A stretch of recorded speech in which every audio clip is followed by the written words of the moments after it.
Hello बच्चों।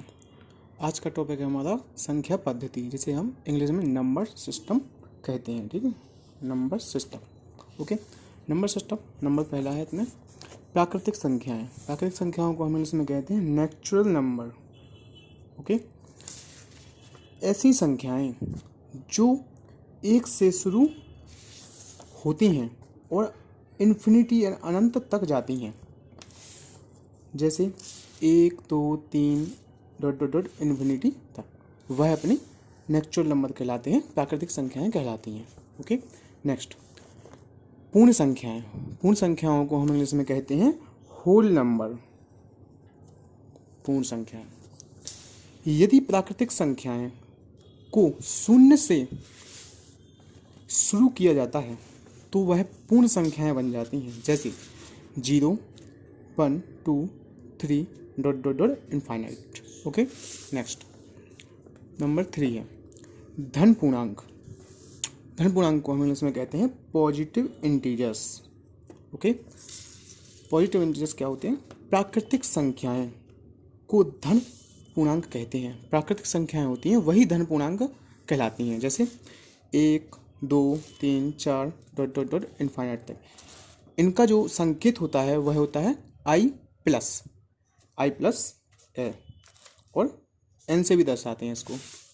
ठीक है, नेक्स्ट होता है अपना ऋणात्मक पूर्णांक। इसे कहते हैं हम इंग्लिश में नेगेटिव इंटीजर्स। होता है अपना ऋणात्मक पूर्णांकों को ही ऋणात्मक पूर्णांक कहते हैं। ठीक है, जैसे माइनस इन्फिनिटी से -1 -2 -3, इसका संकेत होता है आई की पावर माइनस। ओके, होता है। ओके, नेक्स्ट अब हमारा पूर्णांक इंटीजर्स। पूर्णांक को हम इंग्लिश में कहते हैं इंटीजर्स। ठीक है, धन पूर्णांक और ऋण पूर्णांक। धन पूर्णांक और ऋण पूर्णांक के समूह को ही हम पूर्णांक कहते हैं। इसका संकेत होता है आई होता है। ओके, नेक्स्ट है हमारी सम संख्याएं। सम संख्याओं को हम इंग्लिश में कहते हैं इवन नंबर।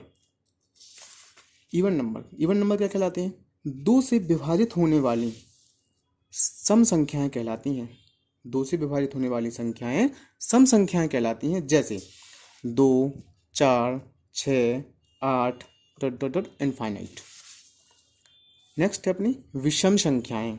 इनको कहते हैं इंग्लिश में ऑड नंबर, हमारी odd number. Okay, odd number क्या होते हैं? जो संख्याएं 2 से विभाजित नहीं हो पाती हैं, विषम संख्याएं कहलाती हैं, जैसे 3 1 5 7 9 dot dot dot. Okay, next है अपना परिमेय संख्याएं। परिमेय संख्याओं को हम इंग्लिश में कहते हैं रैशनल नंबर।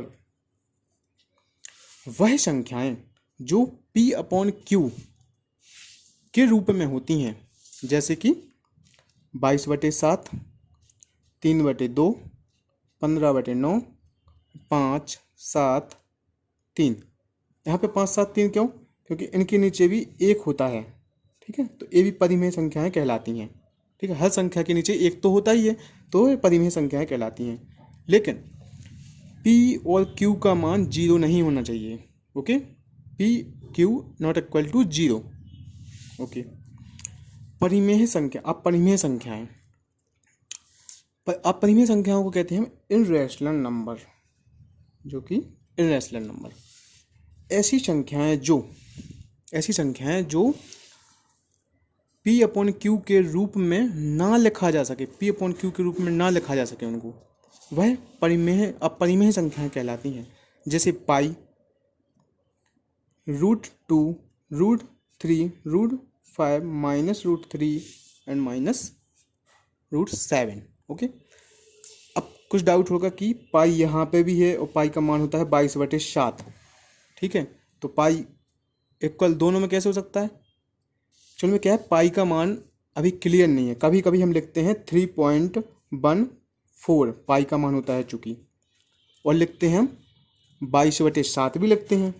ठीक है, तो 22/7 भी क्लियर नहीं है कि पाई का मान वो है, लेकिन लिखा जाता है, लेकिन एक्यूरेट मान नहीं है। ठीक है, तो अपन इसको ऐसा कह सकते हैं कि ये एक अपवाद है, मतलब इसको दोनों में ले सकते हैं अपन, ठीक है, ये है अपवाद। ओके, ये अपने हो गए हैं।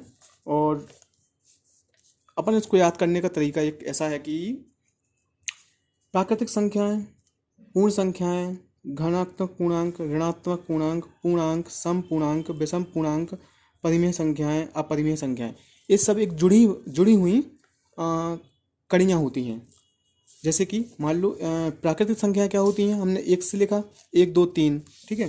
जैसे मान के चलो अपन यहाँ से देखते हैं, जैसे प्राकृतिक संख्याएं क्या होती हैं, अपने 1 से स्टार्ट होती हैं, ठीक है, 1 2 3, ठीक है, डॉट डॉट डॉट इनफाइनाइट तक जाती हैं। देखो प्राकृतिक संख्या है, यदि अपन को पूर्ण संख्याएं कहनी है तो इसमें अपन 0 लगा देते हैं तो पूर्ण संख्याएं बन जाती हैं, ठीक है। प्राकृतिक संख्या हो गई, पूर्ण संख्याएं हो गई। यदि अपन को ऋणात्मक पूर्णांक चाहिए, ऋणात्मक पूर्णांक क्या होता है अपना -1 -3 -2 एंड -1, ठीक है, ये हो गया अपना ऋणात्मक पूर्णांक, ठीक है।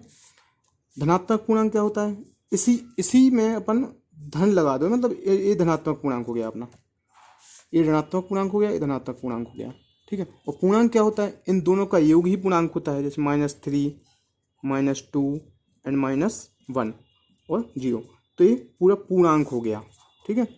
ऐसी परिमेय संख्याएं P/Q के रूप में होती हैं, और अपरिमेय संख्याएं P/Q के रूप में नहीं लिखा जा सकता, जैसे मतलब √3 √2 √3, तो ये होती हैं अपनी परिमेय संख्या और अपरिमेय संख्याएं, ठीक है। आज का टॉपिक इतना ही, नेक्स्ट क्लास में अपन आगे बढ़ते हैं इसके। ओके बच्चों, थैंक यू।